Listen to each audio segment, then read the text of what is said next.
भारत के लोग, आप जैसे विश्लेषक जो कह रहे हैं वो अभी एक मिनट के बाद दुनिया क्या कह रही है सर। अभी जो स्टेट इलेक्शंस के नतीजे आए हैं वो हमारे लिए भी एक मतलब हमें भी लगा कि अरे ऐसा कुछ हो गया है क्या।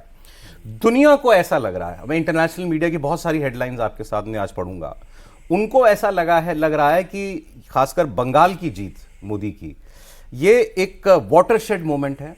ये एक ऐसा लम्हा है जो एक भारत को एक नए पॉलिटिकल लैंडस्केप में ले गया है, जिसको कुछ हेडलाइंस कह रही हैं कंट्री विद नो ऑपोजिशन, एक ऐसा देश जहां कोई ऑपोजिशन ही नहीं बचा, जिसको कुछ लोग वन पार्टी स्टेट कह रहे हैं कि हम वन पार्टी स्टेट की तरफ बढ़ रहे हैं या वन पार्टी डोमिनेंस स्टेट की तरफ बढ़ रहे हैं, जहां एक ही पार्टी होती है मोटे तौर पर और छुटपुट इधर उधर पॉकेट्स में कहीं रेजिस्टेंस, पॉलिटिकल रेजिस्टेंस किसी और पार्टी की दिखाई देती है, मगर नेशनली कोई उसका कोई विकल्प नहीं है। वही केंद्र में, वही सत्ता में बार बार दशकों तक एरा जो रहने वाला है।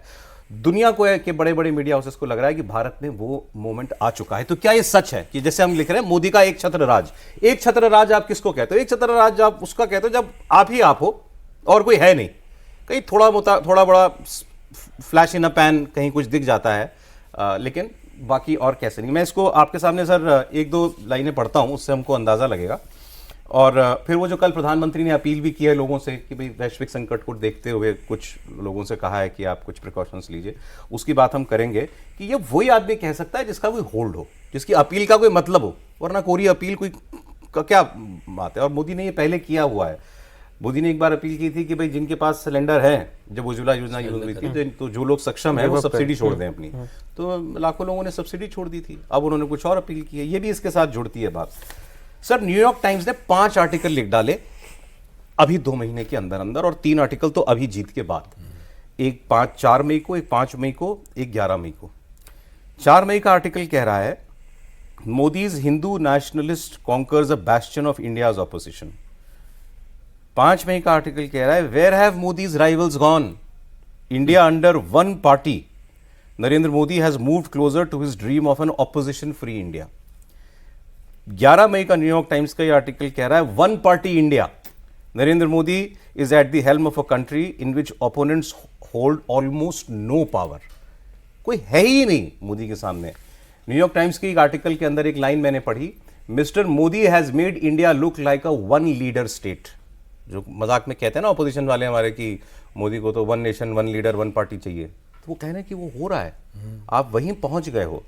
सो बंगाल के इलेक्शन में वो कुछ ऐसा पढ़ रहे हैं जो ऐतिहासिक है। आप सहमत हैं इस बात से? देखिए, इसलिए कि एक तो न्यूयॉर्क टाइम्स खरीदा हुआ नहीं है। हमको आपको वो ग्वाली देते थे साहब, ये खरीदा। न्यूयॉर्क टाइम्स कितनी बुराई करता था, इकोनॉमिक्स कितनी बुराई करता था, मतलब वेस्ट का मीडिया को लेकर के जो भी फॉलो करता है वो ये तो नहीं कहेगा कि क्या है। और एक समय में न्यूयॉर्क टाइम्स नोटिस नहीं लेता था भारत का प्रधानमंत्री जाता, मतलब मैं खुद यदि साथ में प्रधानमंत्रियों के साथ गया हूँ कई बार, इनके भी, तो कुछ सप्ताह सिंगल कॉलम भी मुश्किल से दिखता था। आज भारत को इतने वर्षों में जो न्यूयॉर्क टाइम्स यदि अच्छे बुरे में, और दूसरा देखिए उन देशों में वेस्टर्न कंट्रीज़ में 2 बड़ी पार्टियां होती, एक इसलिए भी साफ दिखाई दे रहा है, कांग्रेस का डोमिनेशन पहले था, अभी तो साफ दिख रहा है कि सब जगह मोदी है, मोदी की इतनी अपील है, इतना लोग मान रहे हैं। तीसरा, एक ज़्यादा डिटेल में और बात करेंगे, कम्युनिज्म का सफाया भारत में करने का एक बंगाल चूँकि एक अंतिम गढ़ था जहाँ से नक्सलाइट शुरू हुए। अमेरिका के लोग या जो कम से कम भारत में भी यही चाहते रहे कि कम्युनिज्म नहीं हो। उस लड़ाई के लिए CIA पैसा देता था, कभी कांग्रेस को भी देता था, उनके एम्बेसडर लिखते थे कि भाई ये लड़ सकते हैं, फलाना है। ऐसी स्थिति में मेरा ऐसा मानना है कि भारत की जो स्थिति दिखाई दे रही है उसमें बीजेपी में क्या, भाई मोदी और 10 साल, लेकिन उसके बाद भी तो पार्टी का हो गया ना, जो वन पार्टी जो कहा जा रहा है, दूसरी पार्टी रहे। जबकि मेरा तो एक और मानना है, मोदी जैसे नेता या कोई जो वो चाहते हैं कि एक अपोजिशन थोड़ा सा तो रहे, लड़े किससे, आप कोई हवा में मोदी चाहते हैं एक अपोजिशन थोड़ा रहे हमारे। हाँ, वो कई बार इसीलिए वो आपने देखा फोन पीटने के लिए भी कोई चाहिए, कोई मैंने नेचुरली। आप यदि कहते हैं कुश्ती में सामने यदि अकेले कुश्ती में खड़े हो गए तो मैदान में, ये लोग उससे आए हैं बीजेपी के लोग। मैं अखाड़ों में, मतलब मैं उस तरह से नहीं लगा, बचपन में पिताजी ले जाते थे, तो मैं उतना कुश्ती वश्ती वाला नहीं रहा, मुलायम सिंह कुश्ती वाले थे।